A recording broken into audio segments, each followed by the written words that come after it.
What did you do? That is the wrong color. Guy. Hey everyone, welcome back to Scotlea Hot Rods. I'm Dr. Patrick here with Tomater. We're out back behind the shop right now because we're getting ready to take Tomater into the body shop. Start getting him smoothed up and ready for paint. But this is the first opportunity we've had to really take a good look around without the lift and other things in the shop in the way. So let me show you again what we're working with and what we're fixing to do. Okay, so here we are with the front of Tomater, obviously the best part. Now his little teeth are out right now. We are getting ready to strip him down to do body work. The big teeth stay in because they're welded in place. But here now we can kind of see the whole profile of the truck without any obstructions.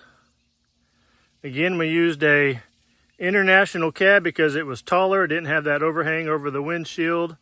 The A pillars and B pillars are more upright compared to the Chevrolet. Did use the Chevrolet fenders, although again we heavily modified those. Headlights are 4 inches taller or higher up than they were on the Chevrolet, and they're nice and round without that overhang. So we had to do a little bit of metal work there.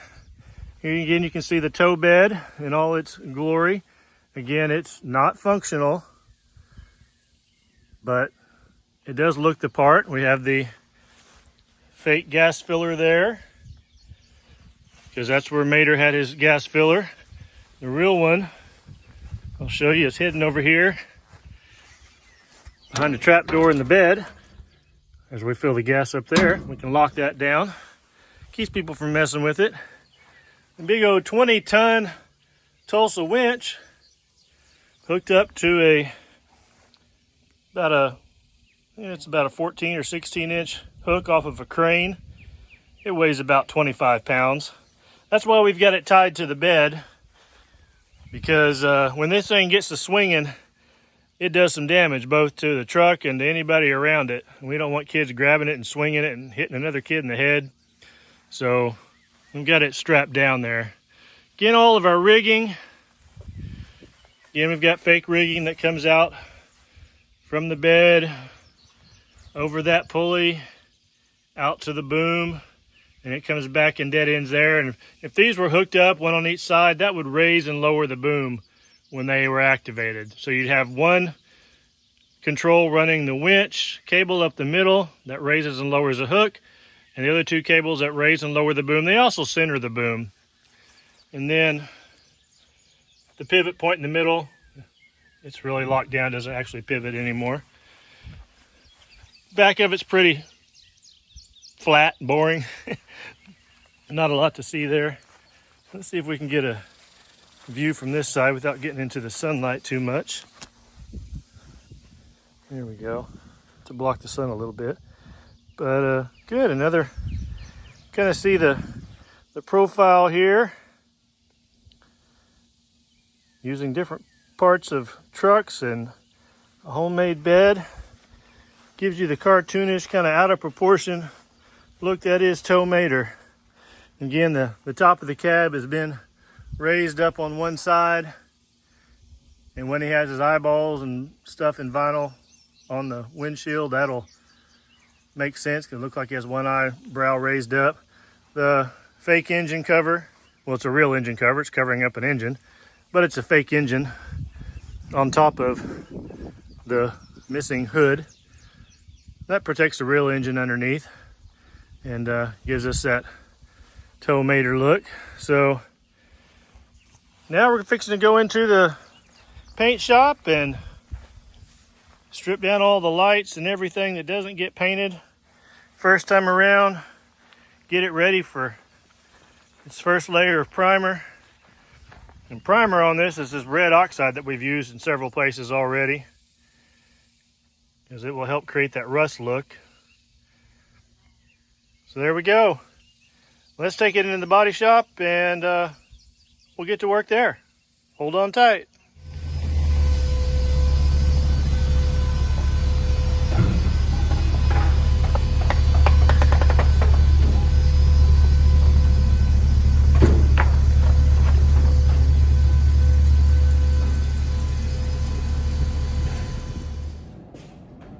Okay, so we were in the body shop. We got all that done. Only took a couple of days.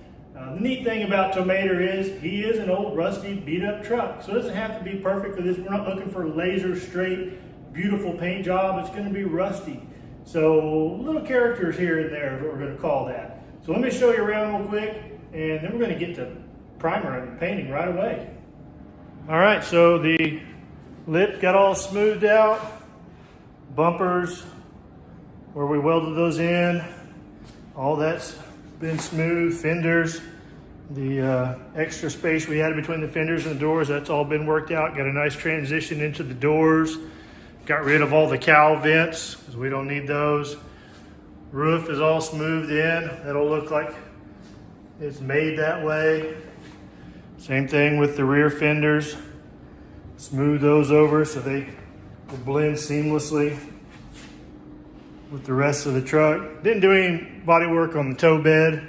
Nothing to do there. Same thing over here. Fenders, door, all smoothed out and blended together. So that'll look like it's all one fender. It's kind of hard to see from when we did the metal work before, but when we paint it, you'll notice that it's all together. Everything's just kind of blended together now. A lot of welded seams got rid of. I say like the roof, that's all smoothed in. We'd already painted the engine cover. We'll put the breather and stuff on it last, as well as the teeth and stuff will go in last. The teeth will have to get repainted. So now we're gonna set up to paint the rest of the truck the same kind of brownish color that is. Red oxide is what it's called. All right, so I'm gonna do that now, and we'll come back when that's all in primer. Hold tight. Okay, Mater got primered last night, so it should be all good and dry. Let's go in and check it out.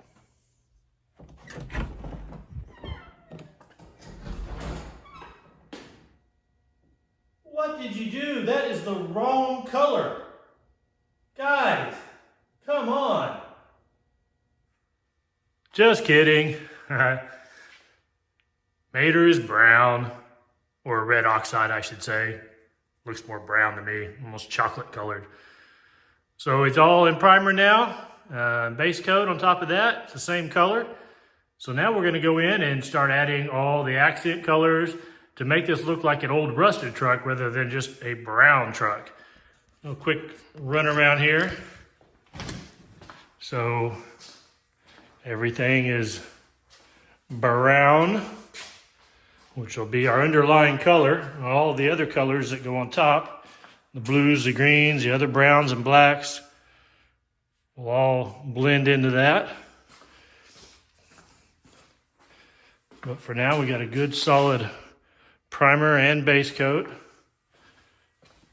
And now we're ready to turn this into an old rusty truck. Right now it looks like a new brown truck. Shiny even. See how those fenders came out?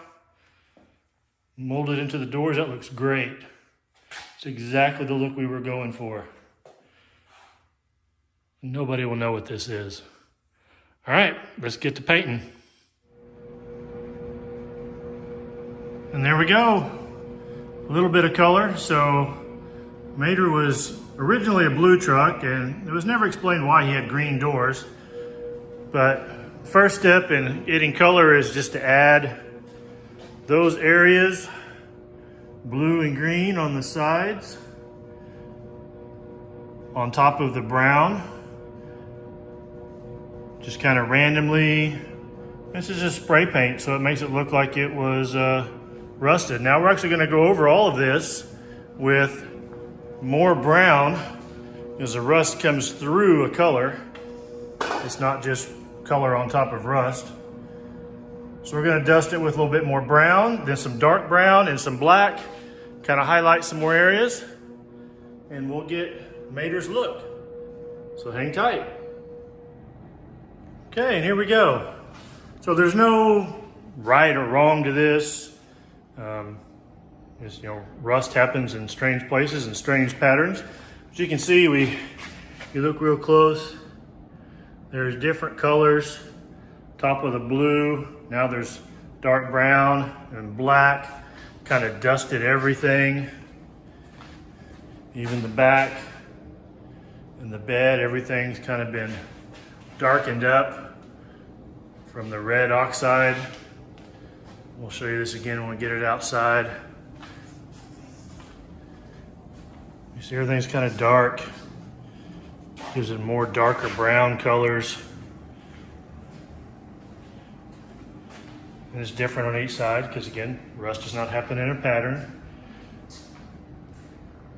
We still got to add the door decals, and then we'll dust over those with some darker colors to fade them out as well. But that's generally, it takes about, that took about 30 minutes. Probably not even that. Okay, we got the decals on the door. And now with a little magic, we're going to age them. And now they're blended in with a little rust effect. Now the back bumper. Rear bumper starts off with some white on top of the brown. And then the black gets painted over that after it's all masked off in the pattern. And then distressed to make it look old and rusty. Almost done. The mouth and big teeth get repainted. So it's kind of a red color in the mouth. Nice satin white teeth. Mater remembers to brush. And now Mater has the rest of his teeth. Like he said, he's been good at brushing. He's got a full mouth. All those little teeth ready in place. Now for Mater's eyeballs, we start off by covering the window in 50-50 perforated vinyl. It's vinyl you can actually see through. If you get up close, you can see it's got little bitty holes. Supposed to be about half of its holes, so while you can't see in very well, you can actually see out. It's like looking through a tinted window. Side windows and back window have it on too, just in a dark color. So we're going to start off with perforated vinyl. Then we're going to paint on kind of an eyebrow, because his eyes are not square. Then we'll add the eyes themselves. Okay, we've got a mock-up of where the eyes are going to go and an outline of where we're going to paint the eyelids. So let's paint that now. And there we go. Mater has eyelids and eyeballs. And now we're really looking like Tomater. Just a few more details to add on, and we'll get her outside. And here we go, we got her outside. All finished up, ready to go. We'll do a whole nother video, walk around talking about everything, but paint came out really good. It's all good and dry. Everything's in place. Make sure to watch the next video and we'll describe all the details. See you then.